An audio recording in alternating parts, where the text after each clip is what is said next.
Hi, I'm Christopher Hine, and I'm going to talk to you about my 20 years of getting beaten up with Aikido.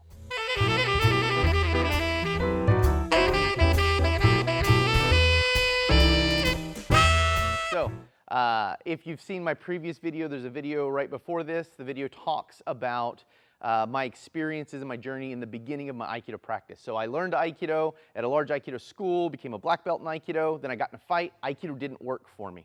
And so I then went and started doing mixed martial arts and Brazilian Jiu-Jitsu to figure out how to make my Aikido work. In that, my first 2 years of doing that, I realized that Aikido didn't work at all. Then I got in a fight with the Dog Brothers, doing full contact stick fighting, and some Aikido came out. That encouraged me to open up a small school back in my hometown and start working on Aikido again. And there we smash each other against the garage over and over and over until we kind of figured out some of the stuff of Aikido. So this video series that we're in now is exploring my journey through that. The first part talks about the beginning that I just kind of recapped right there. And then this video is going to be about the middle of that journey. So in the beginning, Michael Varon and I were sparring with this stuff all the time, wrestling around with weapons. The weapons changed the context for us, so all of a sudden we could see Aikido techniques. I began to catalog all of the Aikido techniques. So I kept a little journal that I would say, today I got Kodagaishi, today I got Shionage, today I got Koshinage, etc., so forth. And eventually I had all of the techniques of Aikido as I wanted to see them, meaning they naturally appeared. Like I wasn't just trying to get that technique. It meant that while we were in the middle of our wrestling over weapons, then I got the techniques.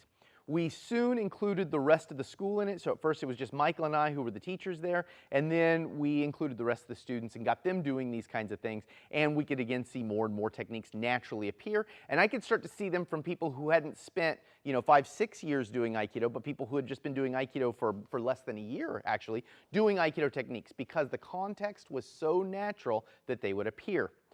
I had problems though. So while I could see things like Sankyo and Kodagaishi and Nikkyo, there were lots of things I wasn't seeing that I should have been seeing. So meaning that we would do lots and lots of clinch work. Clinch work was not separable from the stuff we were doing. We were always doing clinches. And clinch work wasn't accounted for in Aikido at all. Now, you might think at this point, well, that's because Aikido was a poorly put together martial art. But I'd already learned my lesson that it was not the Aikido that was the problem, it was context that was the problem, because once I fixed the context, now I could see Aikido techniques. So I thought, I still don't understand the context. Other questions started to arise. One of the questions and things I was working on was, how do I actually get to the guy with the knife? So understand that I'm seeing Aikido as an armed grappling system at this point, but I'm really predominantly working from the assumption that it must be the unarmed guy learning to deal with the armed guy, right? So how do I get to that armed guy? And we started running lots of drills.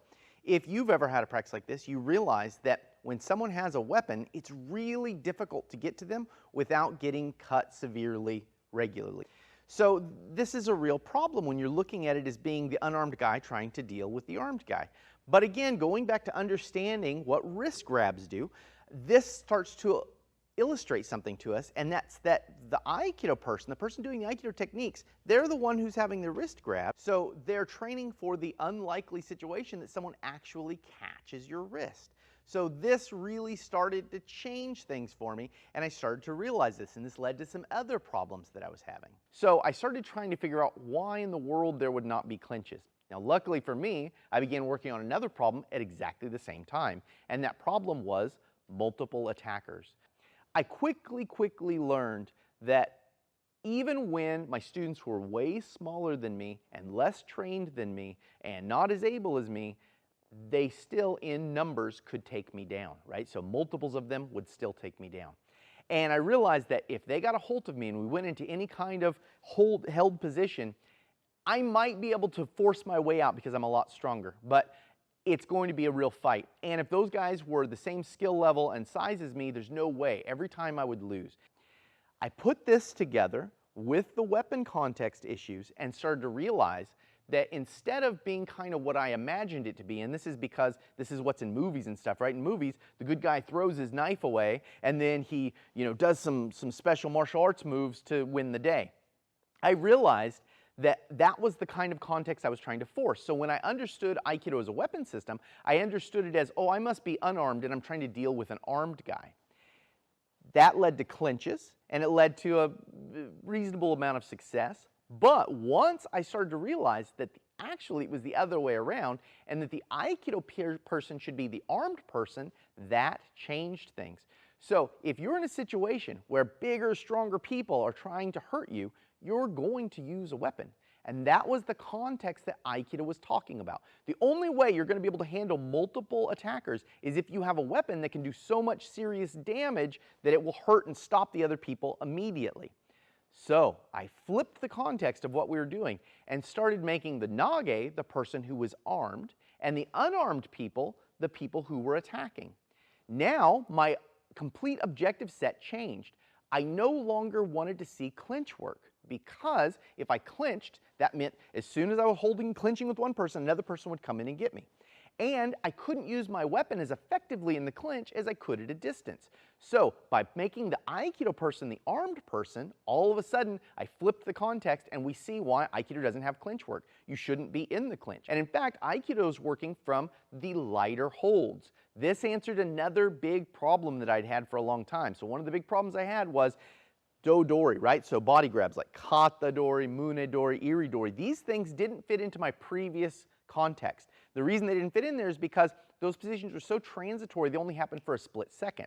Now that doesn't change when we go to multiple attackers. However, those split seconds become very, very valuable, split seconds that you have to master. Meaning, if someone grabs your shoulder, you're only going to have a split second till someone else is on top of you and able to bring you down. So you have to master that split second of how to get clear of that grab. So instead of increasing the clinch, we need to break out of anything that could possibly lead to a clinch. So by changing my mindset here, I all of a sudden started to understand a whole lot more of Aikido. These middle years are pretty much where I realized how the context of Aikido worked. Now I still was missing some philosophical pieces, and that wouldn't be put together till later, till I actually started to work on a school that wasn't in my garage, which was basically a fight club where we smashed each other against the wall. Once I got into a public school and I was working with older people and kids, then the philosophical element started to really come to me, and I put together the final piece of this. But at this stage, I had realized that Aikido did involve weapons, but it involved you having the weapon, because you would need a weapon if people are bigger and stronger than you. If a world's greatest UFC fighter wanted to come and fight you, you would definitely have a weapon. You wouldn't want to go box with him or wrestle with him because you know you're going to lose that, right? With a weapon, maybe you stand a chance. What increases your chance? Well, if he can't get a hold of you to smash you, because even with a weapon, if that guy can close the distance really quick and hold you so you can't use the weapon, he's going to dominate you. So you need to study a martial art that teaches you to maximize that time where you're free and moving around. My phase one was thinking Aikido was basically Japanese Jujutsu, and then realizing there was too much missing in it to be Japanese Jujutsu, and that Japanese Jujutsu wouldn't work in multiple attacker situations or a situation where a guy was bigger and better than you, and Aikido needed to answer those kinds of questions. So I moved that to this kind of mobile weapon platform, which is what I started to think Aikido was, where using the weapon was the agenda, and Aikido was just a system to help you stay autonomous so you could stay free and move around and use your weapon, right? Now, if you think about that in a modern context, to me, that seemed really, really useful, because like if I had a pistol and I'm moving around and people are trying to attack me, I could use the pistol while I'm moving around to stay free. And the same would be true for the samurai back in the day with their swords, knives, naginatas, whatever weapons they have. And so this is probably the kind of mindset Ueshiba had. If we're going to deal with multiple attackers, we have to have a weapon. So I was looking at Aikido as a mobile weapon platform.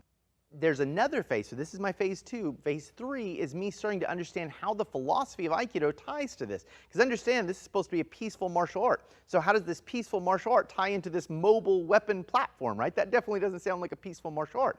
So in the third series, I'm going to talk about how I put it together and got a complete understanding for myself in Aikido through all the live training we were doing.